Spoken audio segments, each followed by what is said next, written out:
Power star Pawan Kalyan కెరీర్ని పూర్తిగా మలుపు తిప్పిన చిత్రం బద్రీ. నిజానికి బద్రీ సినిమా నాగార్జున చేయాల్సిందట. బద్రీ సినిమా కథను డైరెక్టర్ పూరీ జగన్నాథ్ ముందుగా నాగార్జునకే చెప్పారు. కానీ డేట్స్ అడ్జస్ట్ కాకపోవడం వల్ల ఈ సినిమా నుంచి నాగార్జున తప్పుకున్నారు.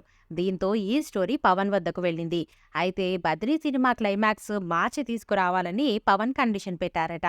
దీంతో పవన్ క్లైమాక్స్ సరిగ్గా వినలేదు అనుకుని తర్వాతి రోజు అదే స్టోరీని వినిపించారట. బద్రీ స్టోరీ పూర్తిగా విన్న పవన్, అసలు క్లైమాక్స్ మార్చలేదు గదా, నిన్న విన్న స్టోరీ మళ్ళీ చెప్పావు అని అడగడంతో అసలు విషయం చెప్పారట పూరి. తనకు క్లైమాక్స్ మార్చడం అస్సలు ఇష్టం లేదని, స్టోరీ సరిగ్గా వినలేదేమో అని భావించి మళ్ళీ చెప్పినట్లు తెలిపారట. దీంతో పూరి కాన్ఫిడెన్స్ నచ్చి బద్రీ సినిమా చేశారట పవన్. ఒకవేళ తాను చెప్పినట్లు క్లైమాక్స్ మార్చితే ఈ సినిమాను చేయకూడదని అనుకున్నారట. చివరకు పూరి క్లైమాక్స్ మార్చకపోవడంతో ఈ సినిమాలో నటించారు